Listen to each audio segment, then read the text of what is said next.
You know, one thing I've always found fascinating is how universally appealing humor is, especially for kids. I mean, who doesn't love a good laugh, right? Right, and today we're going to dive deep into that world. Specifically, a collection of, get this, over 160 jokes for kids. 160, that's a lot of jokes. It is, yeah, and it's all thanks to Everything Mom, who put this compilation together. Everything, Mom, they've got it all. They really do, and what's so interesting about this collection is the sheer variety. I mean, we're talking about everything from those classic knock-knock jokes, the ones we all grew up Oh, with, yeah. to those silly one-liners, the dad jokes that make you groan but secretly love, Oh, the groans. riddles that make kids think, and a whole menagerie like a Noah's Ark of animal jokes. Okay, so for our listeners out there, think of this deep dive as your express lane to understanding what makes kids tick, comedically speaking. Exactly. We're doing the heavy lifting for you. We're sifting through this mountain of jokes, finding the gems, the ones that truly resonate with kids, and maybe even figuring out why they work so well. So you can just sit back, relax, and get a crash course in kid humor. And what's interesting about this collection, too, is that it really highlights how important playfulness and humor are in a child's world. You know what? Let's jump right into it. Yeah, let's do it. Let's look at some examples. Perfect. All right, one category that's always a hit with the younger crowd is like just straight up jokes. Yeah, the classics. Like this one. What does a cloud wear under his raincoat? Ooh, I like where this is going. Thunderwear. Ah, good one. Short, punchy, a little play on words. Yeah. Kids love it. And you know what's interesting about these simple jokes is that for kids, they're really engaging with language on a deeper level. Hmm. Like, think about it. When they understand that pun, that double meaning, it's like a light bulb moment for them. Totally. They're like, aha, I get it. It's like a little victory. They're grasping the nuances of language, and that's a huge step in their development. Here's another one. What did the traffic light say to the car? Okay, I'm listening. Don't look, I'm about to change. Oh, laughs. I love that one. It's funny because it gives human-like qualities to something that's totally inanimate, a traffic light. Right. It's personification. And that's a powerful tool for kids because it helps them connect with the world around them, even the everyday objects. It's like they're giving life to these things. Exactly. And then when you add in that unexpected, funny scenario, it just clicks for them. Okay, this one, I bet you've heard it a million times. Why can't Cinderella play soccer? I don't know why. Because she's always running away from the ball. Ah, of course. It uses a character that everyone knows, Right. Cinderella, and then a simple pun based on the story. It's brilliant in its simplicity. Kids already have that connection with the character, so the joke becomes even more accessible, more fun for them. Okay, last one in this category for now. What music frightens balloons? Oh, I don't know that one. Pop music. Ha! Got it. Another classic wordplay, connecting a sound with a genre of music. So, what we're seeing here, a clear pattern for our listeners, is that simplicity, puns, and relatable scenarios or characters, these are the key ingredients to a successful kid's joke. Absolutely. So let's move on to something else that kids absolutely love. What's that? Animals. Of course, who doesn't love animal jokes? This collection has tons of them. All right, bring it up. Okay, here's one. What do you call a toothless bear? A toothless bear. I'm stumped. A gummy bear. Oh, a gummy bear. Of course. That direct pun, taking something about a bear and twisting it with a popular candy? And again, it's that unexpected combination that makes it funny for kids. They're like, wait a minute, those two things don't go together. Yeah. But they do in this silly way. All right, ready for a bit of absurdity? Bring on the absurd. What happens if it rains cats and dogs? Oh, I know this one. You have to watch out for poodles. You got it. It takes that common saying, raining cats and dogs, which we all know isn't literal, and then throws in this silly, unexpected consequence. It's like they're playing with the idiom itself, taking something familiar and turning it on its head. And kids love that because they get the joke, they understand the absurdity of it all. It's like they're in on the secret. All right, you ready for another one? Hit me with it. Okay, here's a classic homophone joke. What's a snake's favorite subject? Snake's favorite subject. Let me think. Is it his story? You got it. His story. Classic. Homophones are gold for this age group. They're learning about different word sounds and meanings. It's a playful way to reinforce that learning. Exactly. Okay, here's one that I find particularly interesting. Why are penguins socially awkward?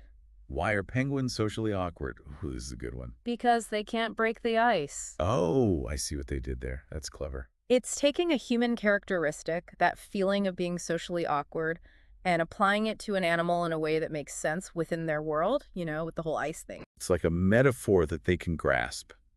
They understand social awkwardness. They know penguins live on ice.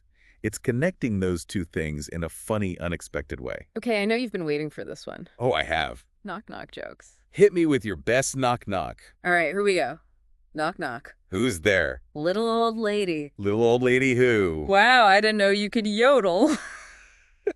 I love it. The classic unexpected twist at the end. It's like a little surprise. That's what makes knock knock jokes so great, that predictable structure. Kids know what's coming, but then that punchline throws them for a loop in a fun way. It's that anticipation, and then bam, the payoff. Right, ready for another one? Absolutely. Knock knock. Who's there? Cat's up. Cat's up. Who? Your cat's up a tree and won't come down. Oh no, the poor cat. That's funny. A little bit of a playful scenario there. Right, it's not just the wordplay, it's also the imagery, the story that the joke creates. It's engaging their imagination. All right, one more knock-knock. Knock-knock. Who's there? Dishes. Dishes who? Dish is a nice place you got here. Law of talk. Oh, I see what they did there. That simple homophone again, but within that familiar knock-knock structure. And the beauty of knock-knock jokes is that they're so accessible. Even really young kids can get them. They can participate. And that builds confidence. It makes them feel like they're part of the humor. Okay, let's talk about something else that kids find endlessly amusing. What's that? Food. Food. You mean there are food jokes? Oh, yeah. Lots of them. Like this one, what did the asparagus say to the mushroom? I don't know. What did the asparagus say to the mushroom? You're a fun guy. Bless us. Of course. Yeah. The classic fun guy joke. So obvious, but it still works. It does, especially for kids. They love that kind of direct pun, that play on words. Okay, here's one that plays on expectations a bit. What kind of nut has no shell? Ooh, a nut with no shell. That's a tricky one. Is it a walnut? No, that has a shell. This is tough. It's a donut. A donut. Ah, clever. The answer is totally unexpected. Right, it's like a riddle disguised as a joke. They're thinking about nuts and then, bam, it's a donut. It keeps them on their toes. All right, one more quick food joke. What do you give a sick lemon? A sick lemon. Oh, I know this one. Lemonade. Lemonade it is. They just can't get enough of those homophones. They really can't. Okay, believe it or not, even math and science aren't safe from the joke treatment. Really? Give me a math joke then. Why was the math book sad? Why was the math book sad? Because it had too many problems. Ah, very good. So simple, yet so effective. Personification and a double meaning all in one. They're learning about math, and they're getting a good chuckle out of it. All right, here's a science one for you. How do we know Saturn was married more than once? Saturn, married. I don't follow. Because she's got a lot of rings. I love it. They turned a scientific fact into a joke. And it makes it memorable. Right. They might actually remember that Saturn has a lot of rings now because of that joke. All right, what else do we have? Okay, brace yourself. Oh, no. What's coming? It's time for the groaners, the dad jokes. Oh, the dad jokes? Bring 'em on. Why is it so windy inside a sports arena? Why is it so windy inside a sports arena? Hmm. All those fans. Yes, I see what they did there. Fans! Wind! Get it? Oh, yeah, I get it. Classic dad joke. All right, here's another one. What kind of witch likes the beach? A witch who likes the beach. I have no idea. A sandwich. Of course. You can practically hear the eye rolls from here. But secretly, we all love them. We do. Hey. Okay, and the quintessential dad joke. What's brown and sticky? What's brown and sticky? I don't know what. A stick. Oh, my goodness. That is so bad. It's good.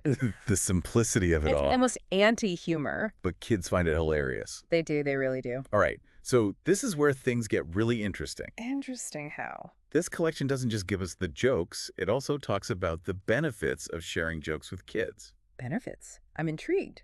Apparently, it's not just about the laughs. There are some really surprising advantages.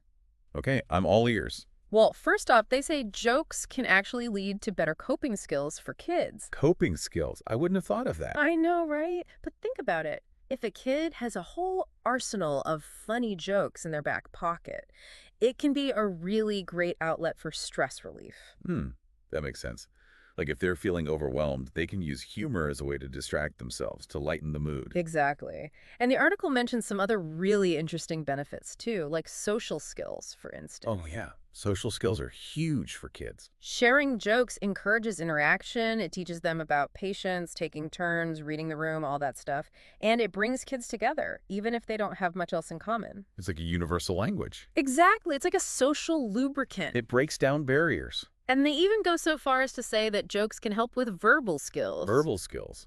How so? Well, think about all those puns and homophones we were just talking about. Kids are engaging with language in such a playful way. They're learning about word sounds, meanings, vocabulary. It's all about wordplay. It's sneaky learning. They don't even realize they're doing it. They're just having fun. And get this, they even mentioned reading skills. Like, if a child is struggling with reading, a joke book can make it more enjoyable. I can see that. It's like a reward system. They want to read the joke, they want to understand the punchline. And the laughter makes it a positive experience. Right. They're associating reading with something fun. And here's one that I really love. Jokes encourage family time. Oh, that's sweet. It gets everyone involved, even little ones who don't quite get the joke will laugh along with everyone else. It's about that shared experience, that connection. And of course, we have to mention the old adage, laughter is the best medicine. Can't go wrong with that. They're saying that jokes can lead to better health for kids. And, it's not just a saying. There's actually a lot of truth to that. Yeah. According to psychologists, laughter reduces anxiety, it improves brain function, it boosts creativity. It even has physical health benefits. It's like a workout for your insides. Who knew that telling a silly joke could be so good for you? Right. It's amazing how something so simple can have such a profound impact on a child's development and well-being. But at the end of the day, the article makes a really important point. For most parents, these benefits are just a bonus. The real reason. Because sharing jokes with kids is just plain fun. That's what it's all about. So what have we learned today? We've explored the wacky world of kid jokes, from those classic knock-knocks to those groan-worthy dad jokes. We've seen how math and science can be funny. We've journeyed into the animal kingdom. And we've uncovered the amazing benefits that these simple bits of humor can have for children. We've really seen the power of laughter, haven't we? We have. So here's a question for you, our listeners. Think about your own world, your own interests. What other seemingly lighthearted activities might hold unexpectedly profound benefits for learning and development?